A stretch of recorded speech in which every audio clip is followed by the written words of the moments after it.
Hello kelas, Assalamualaikum warahmatullahi wabarakatuh. Hari ini kita akan berbicara sesuatu yang agak menarik, bacaan agama ilmiah selepas SPM.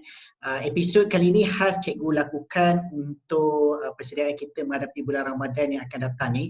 Jadi ada yang ramai tanya, cikgu lepas SPM ataupun lepas kita menamatkan pelajaran kita kat sekolah menengah, so is there anything more that we can add on dari segi Islamic punya knowledge, okay, ataupun nilai yang kita boleh tambah bacaan agama ilmiah selepas SPM. Alright, so ada beberapa bacaan agama ilmiah selepas SPM yang mungkin kita boleh tambah. Kita cuba tengok dia punya pengenalan dia terlebih dahulu. So pack permulaan adalah starter pack kita, iaitu pembelajaran secara berterusan seperti biasa, iaitu pada pendapat cikgu bukan saja ilmu dunia kita daripada asas kita belajar tentang daripada kat sekolah rendah, menengah hingga ke Menara Gading, tetapi agama pun begitu juga. Alright, so kita tak berhenti pada pafa ataupun kafa sahaja, tapi kita kena sentiasa menambah baik ilmu baik kita, ilmu yang ada dalam kita belajar di sekolah rendah dan sekolah menengah. Dan macam biasa kelas, kalau kita tengok ayat pertama diturunkan, okey, yang ni cikgu rasa cikgu tak perlu terangkan secara mendalam sebab rata-rata semua tahu apakah ayat pertama yang diturunkan, iaitu bacalah, Iqra. Okey, dan lebih baik ilmu yang kita ada, lebih baik amalan kita boleh persembahkan kepada pencipta kita, iaitu Allah Subhanahu Wa Taala.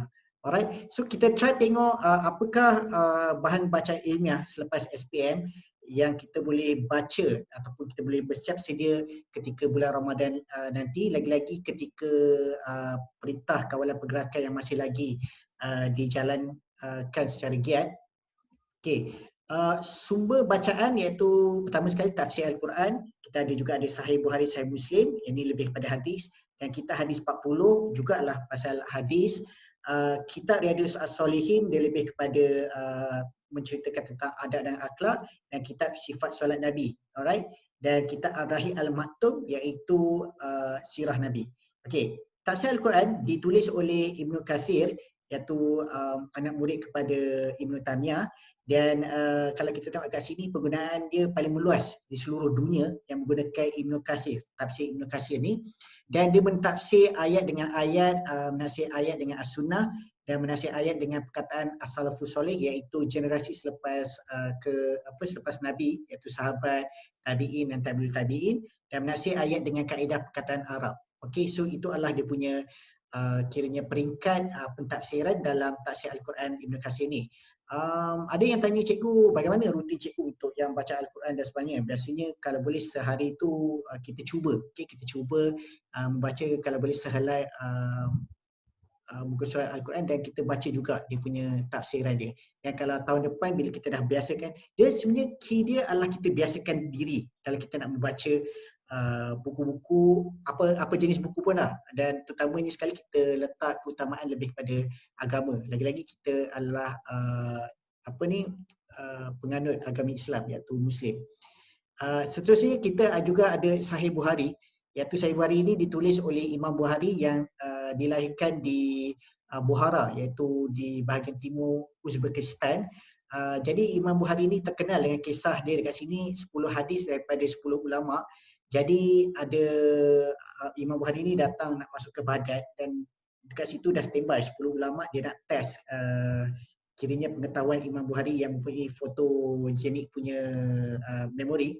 Okay, so kalau kita tengok in total daripada 10 ulama ni ada 100 hadis, dan 100 hadis tu dia orang mix up ataupun dia orang campurkan dia punya matan dia terbalikkan sana sini dan sebagainya, dan nak dijadikan cerita. Imam Bukhari punya hebat dia adalah dia ingat balik apa yang dikemukakan oleh 10 ulama ni, diorang punya sebutan mereka yang asal, dan dia betulkan balik sebutan apakah matan yang sepatutnya, yang sesuai dan sebagainya, dan siapa perawi yang tepat bagi 10 hadis ni. So in total 100 hadis, dan dia ingat on the spot 100 hadis yang kiranya salah lah dari segi penyusunan dia yang dikemukakan oleh 10 ulama di Baghdad.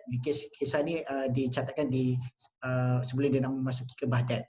Dan seterusnya kita tengok Sahih Muslim, ditulis oleh Imam Muslim yang dilahirkan di Nishapur.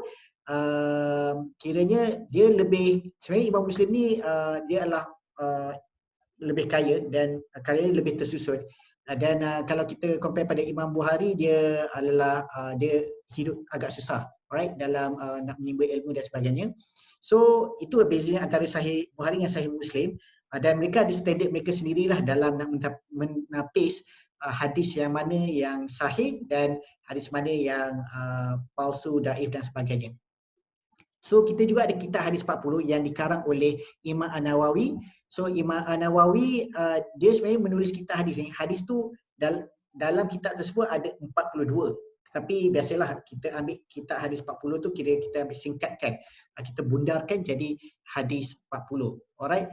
Dan biasanya kitab ni juga adalah paling luas, yang paling popular juga digunakan oleh seluruh masyarakat Islam di seluruh dunia. Jadi kalau mungkin kita rasa berat nak mulakan dengan kitab Sahih Bukhari, Sahih Muslim, maybe kita boleh mulakan yang sedikit dahulu, kitab hadis 40 ni. So biasanya kitab hadis 40 ni adalah satu kiranya platform yang asas yang perlu diketahui oleh perkara-perkara yang asas yang perlu diketahui oleh seorang Muslim. Dan seterusnya kita juga ada kitab Riyadhus As-Salihin. So juga dikarang oleh Imam An-Nawawi. So yang bermaksud taman bagi orang saleh, iaitu tajuk Riyadhus As-Salihin itu, dan hadis ni tentang akhlak dan adab juga. Okey. Dan seterusnya kitab Sifat Solat Nabi dikarang oleh Syekh Al-Albani yang juga sekesit ataupun kamu dah teka, Albani ni sebenarnya datang daripada perkataan negara Albania. Alright. So berkenaan dengan solat dan tata caranya berdasarkan As-Sunnah. Dan seterusnya kita ada kitab Ar-Rahiq Al-Maktub. Penulisnya adalah Safiur Rahman Al-Mubarakpuri. Dia penulis daripada India, and as you guys can guess it ataupun kamu boleh teka, Mubarakpur. Okay, Mubarakpur ni adalah nama tempat sebenarnya. So biasanya kalau nama syekh yang tulis ni, macam contohnya kalau Malaysia, Al-Malizi, right, Malaysia kan. So ditulis dalam bahasa Arab dan Urdu, memenangi tempat pertama dalam satu pertandingan yang dianjurkan pada tahun 1974. Okey, tak silap cikgu, so kamu boleh periksa semula. Tajuk kitab bermaksud Sil Nektar. So dan tajuk kitab Ar-Rahiq Al-Maktub ni juga diambil daripada ayat Al-Quran Al-Mutaffifin. Alright. Boleh double check juga tentang ayat mana yang dikatakan dalam Al-Mutaffifin yang membawa masuk kepada Ar-Rahiq Al-Maktub ni. Al-Mahtum. Okey. So motivasi ni kelas, kita dapat mendekatkan diri kepada Allah dan mendekatkan diri kita juga kepada pentujuan Allah. Dan of course, obviously dia adalah pelaburan yang terbaik kerana benda ni still ongoing. Kita baca, kita boleh nambahkan ilmu pengetahuan dan mengasah minda kita untuk berfikir secara kritis. Alright, kita boleh amalkan yang mana yang betul dahulu, iaitu yang mungkin menambah lagi ilmu pengetahuan kita tentang mana hadis yang sahih, yang palsu, yang daif dan sebagainya. So it's not that I'm better than you class, but let me share you something better. Alright. So cikgu juga dekat sini mengucapkan selamat menyambut bulan Ramadan Al-Karim, dan semoga kita dapat istiqamah dalam melakukan ibadah kita, dan di samping itu menambahkan lagi kualiti amalan kita pada bulan yang diberkati oleh Allah SWT. Okay, bye kelas. Assalamualaikum.